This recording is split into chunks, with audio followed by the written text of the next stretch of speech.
Right, ladies and gentlemen, thank you very much for coming.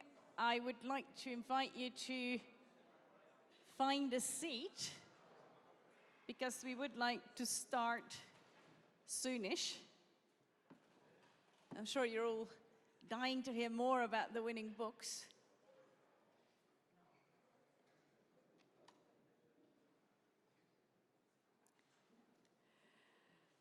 Right, so good morning and welcome to the last, one of the last panels, not the last panel of the conference.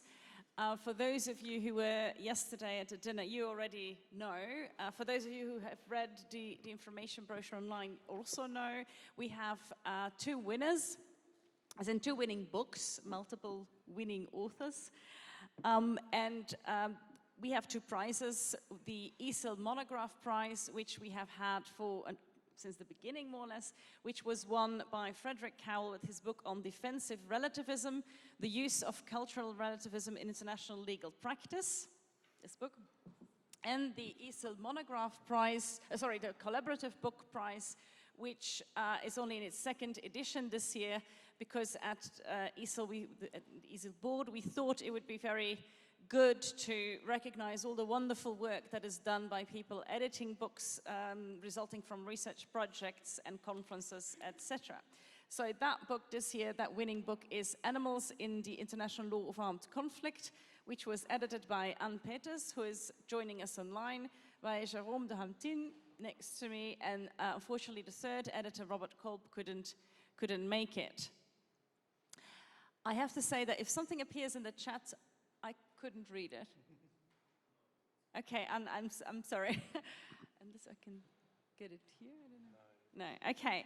So what we thought of doing was, I have a number of general questions about both books that I think you might be interested in hearing the answer to, and we'll take them, both authors, all three authors can answer these together, and then I have some more specific questions for the books, for each group separately.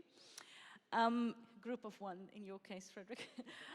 So, of course, this will not by any means cover everything that's to be discovered in the books. I would say just pick up a copy and read them if you want to know more. Right, I think that let's start with a very easy question. Jérôme, what made you write this book? Hello, hello. Can you hear me? Oh, yes, it works. Hello, hello. First of all, we wish to say how we are proud to receive this prize from the European Society of International Law. So I think if I would sum up, there were mainly three reasons for that. First of all, there was nothing written on the topic, nothing on laws and animals in armed conflict, absolutely no books whatsoever. There were some articles which were written by some of our contributors. In fact, Carsten Noroth had written something on prisoners of war and animals. Marco Rossini had written something on the targeting of animals, but there was nothing whatsoever. Yes, there were things in other fields, for instance, in the historian fields, and there's a very good book, as I'm in a Francophone University, of a French historian whose name is Éric Baratet, and his book is called Bête de tranchée, and I would really advise you to have a look at it. It's a wonderful book, very interesting, very well written. But apart from that, there was nothing. So that's a first incentive to do something on the topic. The second incentive is, of course, that it's a topic which deserves attention. The animals are suffering in time of war, as I said yesterday during the dinner. And I'll just give you one very short figure. 80% of the conflict which have taken place over the 50 last years have taken place in high biodiversity zones, where you have a lot of endangered species. And therefore they are suffering a lot, there's a lot of trafficking going on, blah, blah. So there's a reason to protect animals in armed conflict beyond all other type of animals which are victims of war. And then maybe the last reason, this is more personal to me, it was a way, and I say that for the young generation, to ally two things, my knowledge about international humanitarian law and a personal interest for animals. I have a mother who is now 89 years old and has been fighting for the right of animals for over 60 years. So that probably also, on a personal level, influenced me. Thank you very much. Frederick, why did you write a book on cultural relativism? Those were the words kind of my late PhD supervisor, Professor Peter Fitzpatrick, when he looked at a very early draft chapter of my PhD thesis back in 2010, 2011, and said, well, I'd rather you than me, looked over his glasses and indicating that I should junk the entire thing. But this is a lesson to PhD students everywhere. For God's sake, set up a file called spare text, deleted text, cut and paste everything in there that your supervisor tells you to cut out, and you might win a Monograph prize one day, because that is exactly what I did. The sort of reason that it drove me to sort of coming up with the concepts and ideas came sort of about a year or so earlier, in that I was working for the Commonwealth of Nations. Commonwealth is set up by the United Kingdom as a sort of way of maintaining soft imperial power with everywhere that speaks English bar the United States. And it has regular meetings because it's the common law world of law ministers and other things building up to the heads of government meeting, or CHOGM as it's called. And one of these was taking place and I was sort of tasked with sort of chugging away and keeping a record of everything that was taking place at this, of law ministers. And the law minister from Malawi had just lost his rag because the case about the two individuals who had performed a customary gay marriage ceremony, an equal marriage ceremony, had just come to international light. And in that room, the law ministers of Canada, of Australia, of South Africa were saying, you are a party to treaties that mean that you should essentially not be doing this and carrying out arrests of people on the basis of their sexual orientation. The response from seeing someone diplomatically lose their temper is quite exciting, but in terms of the sort of break of protocol and language, but was to essentially maintain that this was an interpretation that they were never going to acknowledge because of cultural incompatibility. And it was the same week that also too another development popped into my email inbox, where Solilazzi had been successful in her first case, or first instance, at the European Court of Human Rights, arguing that she had a right to a secular education in relation to Article 9 of her children in Italy. And what fascinated me was the way that, even though there was a mountain of theoretical literature, there was no really that I could find explanation of the everyday use in practice by state parties of a culturally relativist argument, whether that be Italy defending its crosses on the wall, or Malawi defending its right to arrest people on the basis of their sexual orientation. I wanted to see how states made the argument that what they were doing was in fact compatible with human rights, not in the critical tradition as we looked at, rejecting the entire idea of human rights or claiming that this was a Western imposition. That wasn't happening in practice. Instead, what was happening was that states were saying what we are doing is in keeping with human rights, and that's what led me to write this.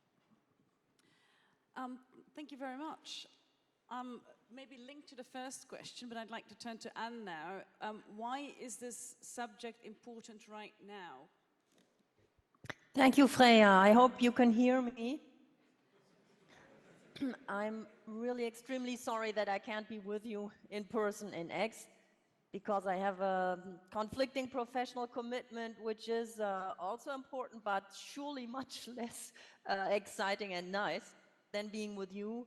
And I really regret not to be there, especially yesterday evening, but I saw some pictures and I saw that Jérôme was on stage, etc. So first of all, I would also like to thank Jérôme de Hemptinne for the excellent collaboration. I think it worked really well, and we combined our expertise and of course we recruited various authors, young authors, also authors from other disciplines. I think it was really, the work itself was a lot of work, but it was also a lot of pleasure. I just wanted to say that because I didn't get the chance to say that at another occasion. So why is the subject important now?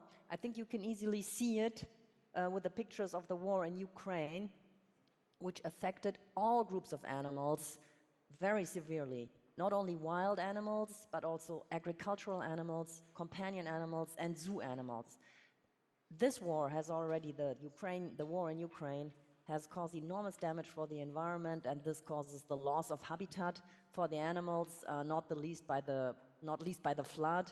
And if you just consider the mining, for example, at least humans can be warned about the mines, but the animals, of course, don't understand anything, so they fall victim. Agricultural animals on the farms that have been deserted, left by the farmers. You can see on the internet pictures of the cow carcasses, sheep carcasses lying around, simply because nobody could take care of them.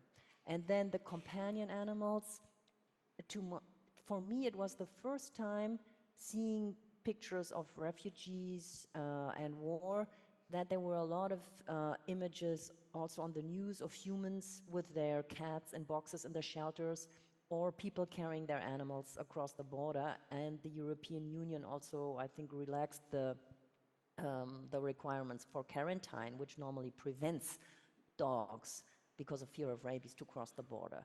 And there were also pictures of the Kiev zoo animals, which partly had to be evacuated. Others were killed. So I think we have a horrible illustration why this is unfortunately a very timely topic. Thank you. Frederick, why is your topic particularly important right now? So I've got sort of 2 points that are sort of related to each other on this. I think the first one is that the right now, I wanted to almost challenge the right now dimension in the way that I set this out. In that, to say that essentially the defense of relativism is a structural component of making a universal system of human rights.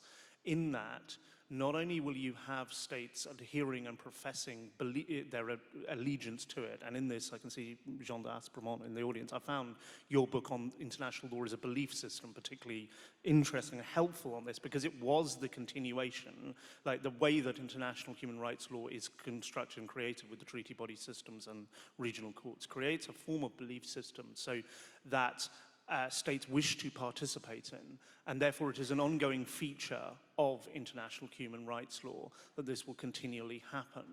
And that means that it will be happening even if we conclude that these debates have somehow passed us by, and there was certainly a sense in the literature that that had happened.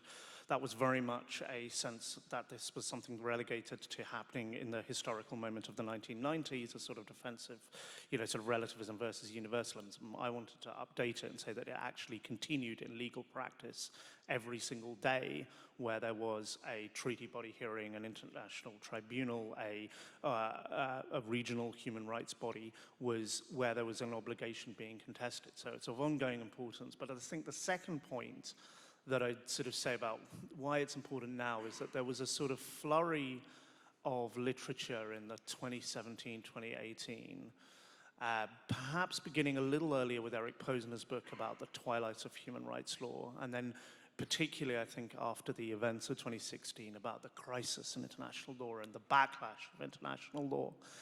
And I wanted to sort of situate it as being related to that, but to kind of push against the idea that the arguments, sort of backlash-related things were somehow politically contingent. I actually strongly disagree with that. I think that they actually are more structurally conditioned out of the way that we have made juridical structures, rather than being linked to, say, trends in international politics that maybe make states, such as the rise of populism, that maybe make states more inclined to oppose international human rights bodies. So that's why I hope it's more relevant now, is to add a little bit of nuance to the idea that backlash is not a new phenomenon. It's not a phenomenon that's driven by events. It is, in fact, responsive to the juridical architecture of the human rights law. Thank you. Jérôme, let me get back to you. Could you tell us a bit more about who has contributed to this book, or not each and every person individually, but sort of in terms of aspect, identity, and also who may perhaps link to that, and maybe Anne wants to chip in on that. Who did you write it for? Who would you like this book as a reader? Okay, thank you. I will answer the first part of the question. Of course, it's a collective endeavor, and I think some of the authors are present here. They should be, in fact, with me here on the bench. First of all, of course, as it's a book about war, we contacted many humanitarian lawyers. And it's not easy to convince hardcore humanitarian lawyers to talk about the question of animals. They were looking at this question and say, oh, what is that, animals? But still, there were a couple of very senior humanitarian lawyers who participated to the study, international criminal lawyers and human rights lawyers, and also persons who are specialists of the field of international environmental law. But we also invited as a general part of the book at the beginning, where we invited an historian to talk about the evolution of the role of animals during warfare since the First World War. And we also invited two biologists from two big universities in the US, and who also made an evaluation of the impact on war on biodiversity, and their chapter is really interesting in this regard. So it's not only lawyers, but they're also historians and biologists, but mainly, in fact, lawyers. And among the lawyers who participated, you have younger lawyers coming from the Geneva Academy, and you have much more senior lawyers also. Yes, what is also important is that there are some practitioners. We were able to find a former military person who is now a scholar, Chris James, who participated, and it was very important to have the views from the military about this question, and also in the field of international criminal justice. And finally, also I have to thank our coordinator and the assistant of Anne, who coordinated everything, and without her, I think this book would not have been there, and she's with us. It's Annette Kosfeld.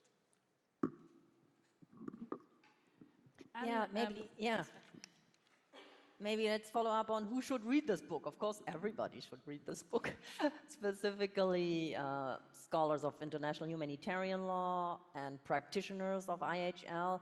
And I think the second constituency is animal law scholars or animal studies scholars. And it's nice that we have really two separate strands of law, which we brought together. And you know all the dictum from Hirsch Lauterpacht that international humanitarian law is at the vanishing point of international law. We can also say that animal law is at the vanishing point of international law, and combining both is at the vanishing point of the vanishing point.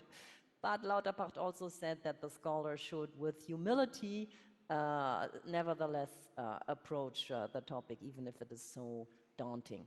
And actually, concerning practitioners, this spring I was in Israel, and I was even invited by the legal department of the Israeli Defense Forces because they had seen the book to give a talk to their legal department, which is really a very high, very impressive body of highly qualified IHL specialists.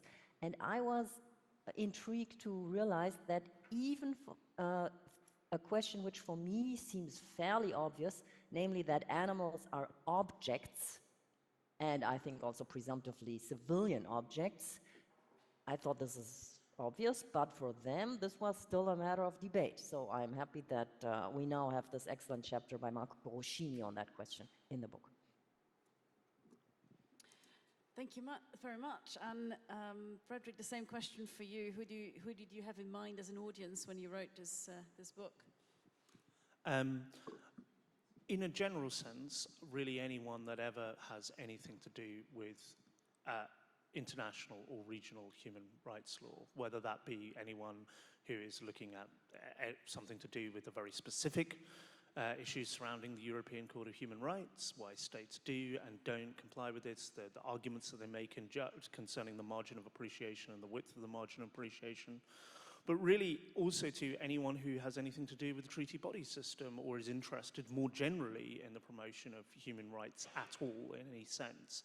Like that's the sort of the overall answer.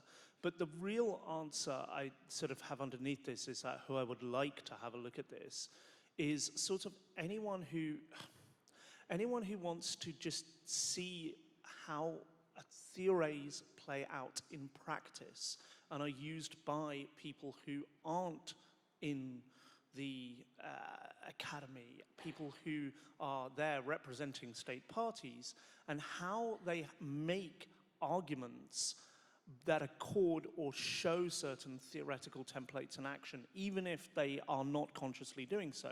And in fact, for the most part, a lot of what happens in theory, maybe it doesn't filter through into state practice. But I really wanted to show people how that could be reflected, and you can trace certain ideas about, for example, the resistance to universality, right the way through into something as dry and seemingly repetitive as a state submission to, say, the Universal Periodic Review process or a state submission to a treaty body, and how that really could further link through. And I really wanted to bring that alive a little bit more on the page. So yeah, that's how I would like to read it. That probably includes like pretty much everyone, but I wanted to write for a very, very wide audience. I didn't want this to be a narrow sort of doctrinal take. Right, thank you very much. I think it's time now to delve, we're sort of halfway to delve a bit more into the content of the books. And I'd like to start, Frederick, if I may, with some questions for you. And my first one would be, why the use of cultural relativism as a frame of reference? Is it, can you still say anything novel about it? No. Well, I mean, the answer is no, and I wasn't quite trying to do that about cultural relativism, because I do think that this was heavily trodden as an intellectual debate in around the mid-90s to the sort of early noughties, where there was the rise and the participation of states signing up to human rights treaties, but also to a genuine sense that human rights could have some sort of good in the world, and therefore there was a sort of anti-universalist pushback. Plus also to the critical tradition has, you know, very well rehearsed the sort of very problematic origins of universality in the colonial project, but also too there is a wealth of literature looking at the idea of, say, reprioritizing human rights law or decolonization of human rights law. So that wasn't really why, there was nothing distinct on advancing that. What I think was relevant and why I wanted to rehabilitate, like, if you like, the cultural relativism debate, was I wanted to situate it in practice, in practical aspects of international human rights law into the everyday. So that is and the three case studies I used sort of illustrated this. The one was on the arguments about the margin of appreciation in relation to Article 9 at the ECHR, and how state parties essentially used defensive relativism in that to make either arguments defending institutionalized churches or defending institutionalized concepts such as secularism. The second, I looked at arguments over cedal reservations that take place in the Universal Periodic Review process, and how the sort of more recent wave of arguments about cedal reservations is still following the templates, the theoretical templates set out. And finally, I looked at the construction of the ASEAN human rights, the ASEAN Declaration on Human Rights, and how that was in the process of building a human rights instrument. If you like, what it called defensive relativism was institutionalized. And that's the sort of newer part I wanted to take on that. But this question has been asked to me a number of times when I presented a paper on the ASEAN Declaration and the institutionalization of defensive relativism. Basically, Marty Koskanemi, who was in the audience, asked me exactly that question. It was like, this has been done. And it's like, no, what is new about this is the fact it's found its way into substantive legal form, and that it is set up to perpetuate this form of argument. So that was a sort of newer dimension of it. Right, thank you very much. do you think, you use the term defensive relativism in the sense of using cultural relativism as in legal argument to push back at human rights law. Do you think all countries engage in that, or do you think this is done with regard to all human rights or even perhaps beyond human rights? That's a really good question. So all countries have the capacity to engage in that. And it's not that all countries are engaging in it, but because basically every country in the world is signed up to at least one form of human rights instrument which poses obligations on them. All countries have the capacity to do that because they are in a position where they will be asked about compliance in relation to their obligations. And therefore, this is a form, as a sort of set out in Chapter 7, it is a form of tactical argument, or what sort of Reyes Schmidt calls a sort of instrumental deliberation, that you reach for in your sort of theoretical toolkit to essentially say that what I am doing is I am complying with this standard, even though you say I'm not complying with it. Therefore, it needs to be seen more in sort of a tactical terms rather than, if you like, any other sort of more theoretical dimension or the way that it is playing out. This is something that states reach for because it is a useful argument. In the same way that states reach for national security law before human rights tribunals all the time making those kinds of claims. This is a similar type of claim, but perhaps it has less obvious parameters than say, the national security related argument. Thank you. And perhaps the last question before we move to the other book. What do you think is the significance of defensive relativism for issues of fairness, linking it a bit to the conference's theme? So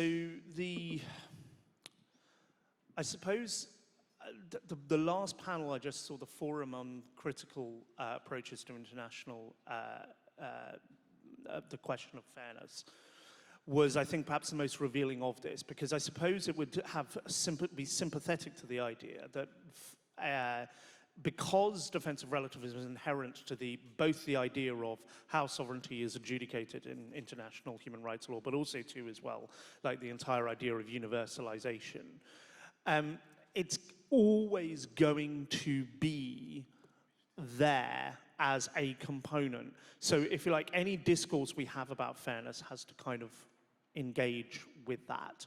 And it's always going to be a feature of international human rights law.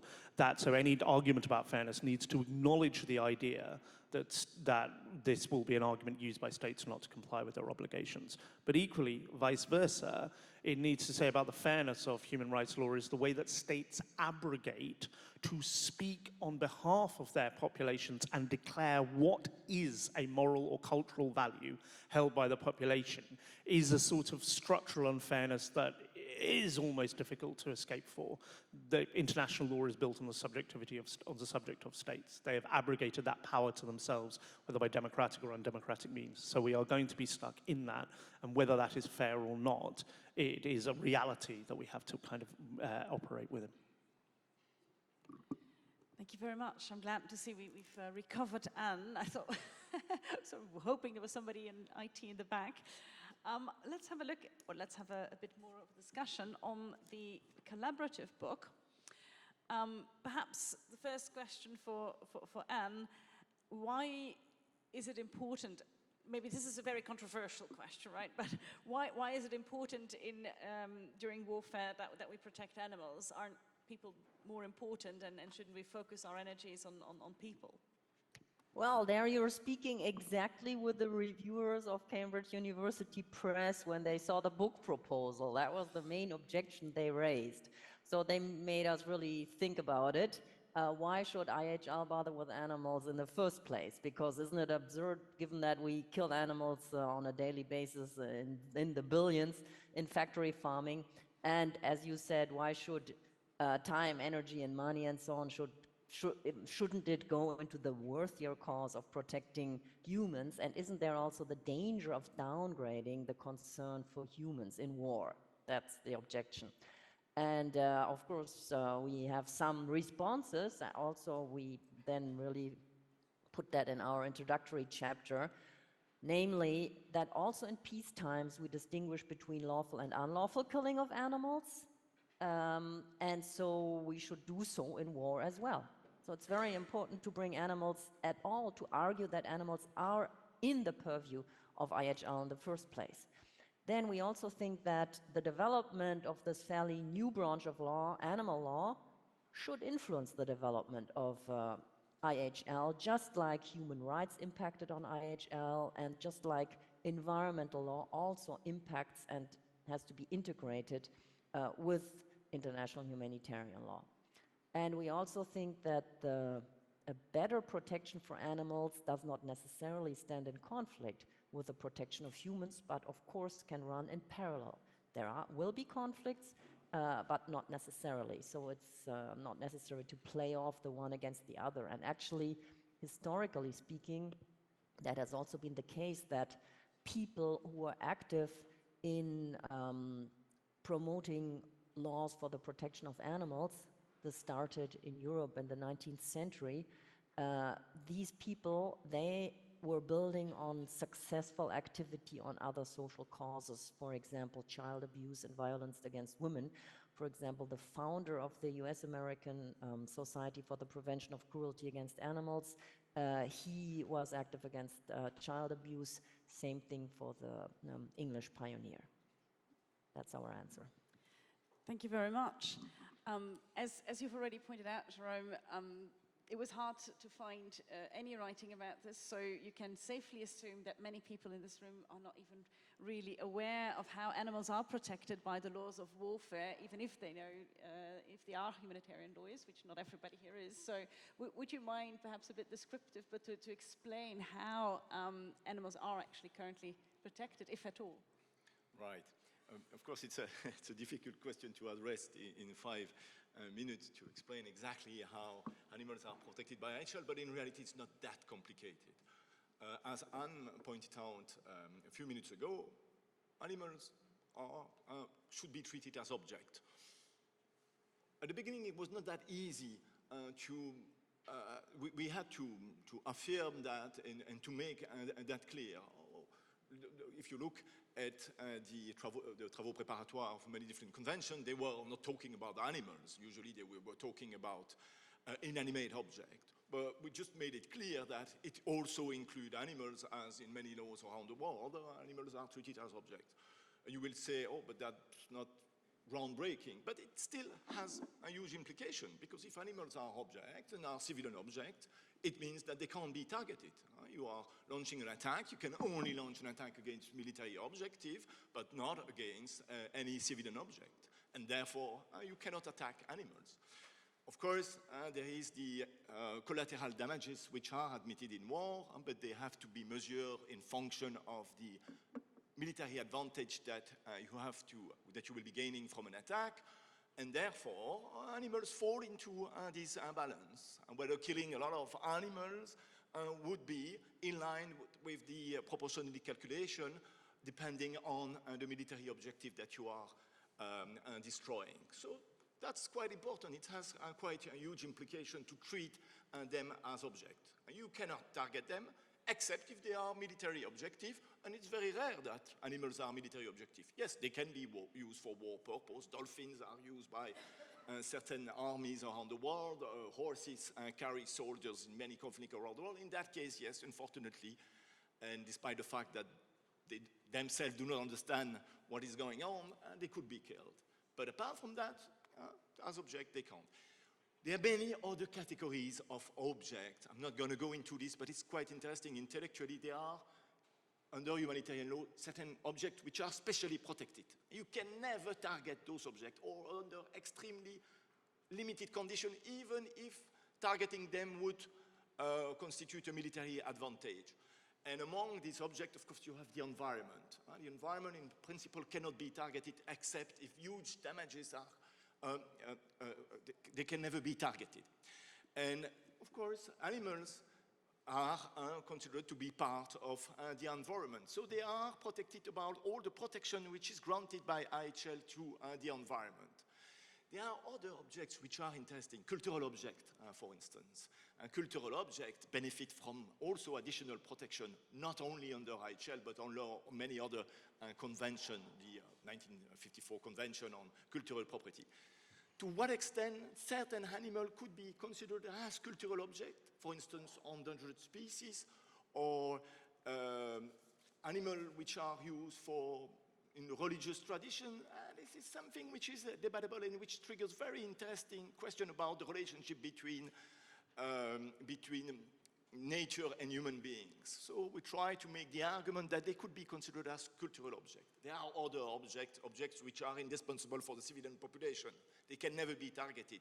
Why they can never be targeted is because they are used to feed the army, so they are not very well protected in that case, animals, because anyway they will be eaten by human beings at the end. But still, there are a couple of specially protected objects that are protected under ESIL and from which the animals can benefit from their protection. Now, there are many other aspects of ESIL. There is the law of occupation. When a state occupies the territory of another state, he has duty vis-à-vis civilian population. He might have also duties vis-à-vis the animals which are located on those territories. There is, of course, all the things that you can draw from the application of environmental law in armed conflict, and from all the convention protecting certain species. So we analyze all these type of additional protection. In a nutshell, this is what it is about, but there would be many things to be said. It's a quite complex body of law, but generally that's what we try to clarify. Thank you. Yeah, maybe, can I add 2 things? Sure, of course. Yeah, so that also means what Jérôme said is that the precautionary principles, the obligations of precaution, the obligations of due diligence have to take into account animal interests, and they have to take into account that animals are sentient beings, to use the term used by the Treaty on the Functioning of the European Union, and they are therefore, of course, a different special type of object in the sense of international humanitarian law, and that will change the balancing exercise that the military commanders have to do. And it's, for example, also not totally trivial to say that part of the environment, as Jérôme said, animals are part of the environment, but this includes also farmed animals, not only wild animals. Actually, the ILC, in its draft articles on the protection of the environment in the law of armed conflict, also in a footnote mentions agricultural animals. Thank you very much. Linked to that question, of course, is what do you think after writing this book? How can the system, or should the system be improved? I don't know, Anne or Jérôme, who would like to start? Maybe 1 or 2 words about just what Anne has just said. Yes, the important thing, the second step, after having clarified that animals can be considered as objects, the important thing is also to recognize that they are not normal objects, that they are also sentient beings, and they are recognized as such. In many jurisdictions around the world, I think in 140 countries now, it is recognized that animals are sentient beings, experiencing pain, emotion, and everything. And so we try to look at to what extent the fact that animals are sentient beings could be used to interpret all these ESIL norms. It's not easy. It's difficult to establish the customary principle under international humanitarian law according to which sentient being would be recognized as such. But still, there are ways to interpret humanitarian law in light of all the different conventions which have been adopted recently on the protection of certain species, for instance. And that is important, because then it changes a bit the perspective. If animals are treated as sentient beings, this would have huge implications on certain norms of armed conflict. For instance, if you detain animals which are participating in hostilities, it would mean that you would need to provide them with some water, you would need to treat them as a living being. It might also, in the proportionality calculation, as Anne I mentioned, maybe animals would carry a bit more weight and then a simple object. And especially if they are endangered species, the military should think before targeting a wood where you have endangered species which might disappear because this would be, for instance, completely destroyed. So in that sense, it could have also implications. If animals are wounded, they might have also to be cured, to be treated by the armed forces. And we can even go a step further, but of course, that would be very difficult to accept to armed forces. It's already very difficult to accept that vis-à-vis human beings, but if they could spare animals instead of killing them, that there's no reason, even as collateral damages, and catch them or detain them, they should try to do it. It's a bit unrealistic, but we try to push the principle as far as we can to show that this notion of sentient being is also relevant under ESIL. And there is a last aspect to that, but I will give the floor to Anne on recognizing rights to animals, which is also an important step forward. Yeah, but before maybe we should say that we really made use of the principle of systemic interpretation under Article 31, Section 3, letter C of the Vienna Convention on the Law of Treaties, and try to interpret international humanitarian law in the light of environmental law, in the light of, for example, the rules against trafficking, the UN Convention on Organized Crime, the CITES Convention, Convention on International Trade in Endangered Species, all the environmental treaties. So here this is, I think, an exercise of proper, legitimate, though dynamic interpretation of international humanitarian law. And we also thought to, or pointed to the Martens Clause. In order to fill gaps, we can and should resort to the Martens Clause because respect for animal welfare is a social value that already forms part, that's our arguments, of the principles of humanity and the dictates of public conscience, if you look at the laws around the world. Thank you very much. Before we have a couple of minutes only, I'm afraid, for the audience, I'd like to ask one final question to all three of you, and that is, what's next for you? What's your next project? Frederick?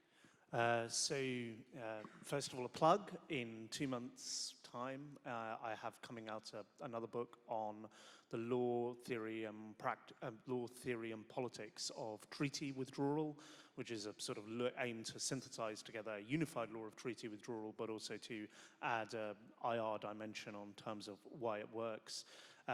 It came out of a question that I got in a pub the day after Brexit, and I couldn't answer, so it sort of turned into a book.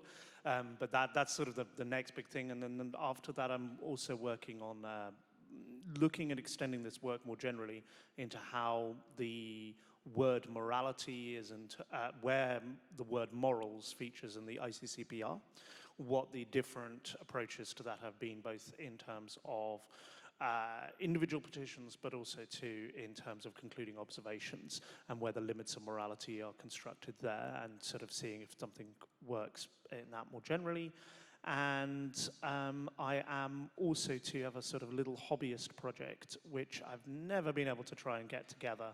I was meant to do that, but then started doing everything else, which is on analyzing the 1990s as a historical moment, and particular sort of 1995 as being one of the definitive historical moments in the formation of modern human rights law, in terms of the universalizing assumptions, etc., that came about around the time of the Beijing Declaration. Thank you very much. Jérôme? Thanks a lot. I am now working on the protection of biodiversity hotspots in armed conflict through the application of international environmental law. Since I'm in a French university, I will make a call. I'm also in charge of the book review of the Journal of International Criminal Justice. And we are now doing a review of the father of international criminal law, the French father of international criminal law, Jean Graven, Henri Meyrovitz, Vespasien Pellat, all this. And we're trying to find authors and young authors who would be ready to read all these fantastic writers of the beginning of the centuries or the middle of the century who had already foreseen most of the problem of international criminal law. So if there is anybody who wants to participate to this project, don't hesitate to write to me. I will be very pleased to receive contribution in this regard. Thank you very much. And what is on your list now? First of all, I'm co-editing an Oxford handbook on global animal law together with a colleague Kristen Stilch from Harvard Law School. She's an expert in comparative and Islamic law. And a postdoc at the Max Planck, Saskia Stucki. This is an Oxford handbook with more than 100 authors and more than 1,000 pages. So we've been working on it for a long time now, but hope to be submitting the whole manuscript at the end of the year. And then I'm working on the volume 6 and of the Max Planck Trialogues on the Law of Peace and War together with Christian Marxen. Maybe you've seen that volume 4 just came out on intervention and armed intervention and consent. And volume 5 on the Security Council is in the pipeline, and volume 6 will maybe be on war around resources. And finally, we're busy preparing the 100th anniversary of the Max Planck Institute, which was founded as a Kaiser Wilhelm Institute in 1924. That's a very long list. Well, many other books and festivities to look forward to. We have 10 minutes left, and I'd like to ask people in the audience, is there somebody who runs around? Oh, that's fantastic. So there's 2 people there, I'm afraid.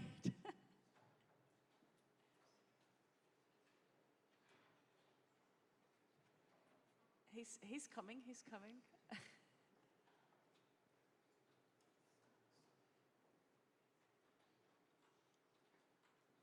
Oh, I think you've, okay, yes.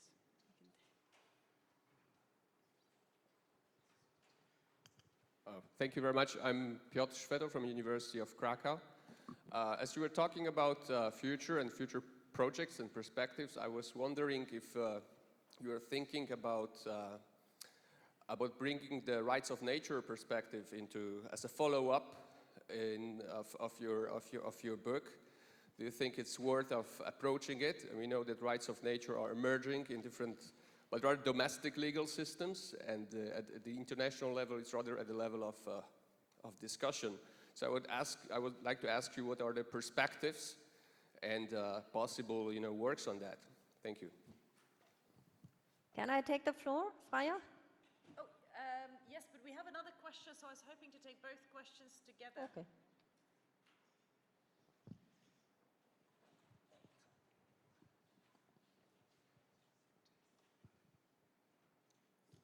Merci, Caroline Foster from New Zealand. And my question is with regard to ecosystems. So you've spoken and given us much enlightenment about the relationship with animals in the laws relating to war and armed conflict. I wonder what you have to say about the relationship to ecosystems, including as ongoing communities of life. So the relationship to ecosystems in the present and into the future. Merci. And you would like to go first?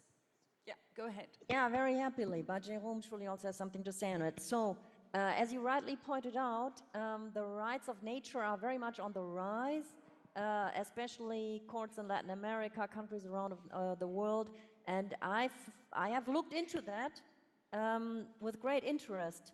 The rationales and the justifications for granting rights to nature, or Pachamama as the Ecuadorian constitution says, are quite different from the justifications and concerns to speak of rights of animals, rights in the sense of subjective entitlements.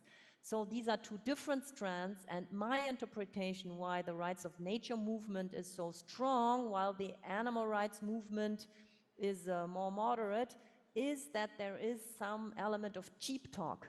It's easy to speak of rights of nature because this will not affect what we have on our plates and what we eat. So there is a discrepancy here, which is very interesting. I thank you for that question. And this, the question by Caroline Foster is very much related to that. If we grant rights to natural entities such as rivers, volcanoes in New Zealand, the Amazonian forest, there is the difficulty of identifying the limits, and these, the limits of the entity, difficult to call this entity an actor who is supposedly rights holder, and it will always be a combination, or very often, of living things, organisms, and also inanimate things, stones and so on. And here you have to dig first into indigenous belief systems, to use the word again, or indigenous philosophies, which consider that natural entities have a soul and so on, simplifying, of course, and into new strands of legal philosophy, specifically in Australia, the strand called New Materialism, which wants to acknowledge the law-creating power of physical matter. So this is deep water. Just want to add one thing is regarding the issue, which is in the right of animals. We talk about that in our book, where there's a section on whether granting rights to animals and during warfare would make sense, and we have argued for granting them certain fundamental rights, such as not using animals in war, or such as not doing experiencing on animals. And you might think that this is a bit crazy, but it might not be that impossible, because using animals in war are not that necessary now. There's many other the states are using the technology that can easily replace animals. So consensus on that, and given the fact that there is some support within the public opinion in that regard, could emerge. So and that would, of course, change things, because it would trigger discussions about granting other rights to animals, which would put them in a very different position, in a very different perspective, if they were not only considered to be object, but really right holders. And there's a huge section on that for those who are interested. Thank you very much. Any further questions? Yes, one there. Was that a question over there as well? No, I think I definitely saw one there. And thank you very much, and congratulations for the wonderful books. This is a question for Frederick. Frederick, sorry. I would like to know if you have been interested in your book, or maybe for further research, in the role of the new developments of the right to take part in cultural life, which in fact put into question this monolithic vision of culture given by many states, right? In the sense that following this new approach of cultural rights, it's not possible anymore for our state to say, listen, this is my culture and I can make a reservation in its name. And I am wondering whether it has already been putting into place this new trend by any committees of United Nations, whatever, in this dialogue, changing this perception. Thank you very much. was there a final question? No, then I would just give the floor for Frederick, and I'm afraid that then we will have to... Thank you very much for that question. And also to, I think back in 2019 at the Culture Interest Group, I presented the conclusion of this book, and you, the IG on culture, gets a shout out in the acknowledgements of the book itself, because you gave me a very warm welcome for that. I think that's a really interesting question, and you're right, is that provides an opportunity, the right to participate in cultural life, provides an opportunity in particular where we're dealing with the marginalization of groups, such as in, for example, the CEDAW or CRC context. say through one set of substantive provisions to provide an avenue, another source of argumentation, potentially either from NGOs arguing the shadow report or indeed for the committee itself to potentially reimpose and make that argument through. It's not something that I've explored heavily in the book because I was much more concerned with mapping out the precise way and format of the state party's argument. But it is something I would like to look at to see whether, in particular things such as, for example, like the shared general comment 31 from the CEDAW committee and the CRC on sort of the use of harmful stereotypes can be used in tandem with those kinds of obligations to, if you like, to sort of make a more holistic approach to saying that a blanket, say, reservation to, say, Article 16 in CEDAW, where, for example, it really heavily limits marriage, can also to have an impact on cultural life, because what is marriage, for example, if not an intangible piece or intangible cultural artifact that we need to protect as well, and that restrictions on it impose that. So I do think that there's a ground for further research and for further very fruitful research, and in particular the idea of looking at some of these practices that are talked about, whether the most hardest reservations as intangible forms of culture and access to those would be something that I'm really interested in having a look at if anyone's out there looking at it or working on further. Thank you. I'm afraid it's 12 o'clock now, and I can only thank the audience for being with us for this discussion, and then very much thank the winners, the book prize winners, the 3 that are with us, and the contributors that are not, and warmly congratulations, and let's give them a hand.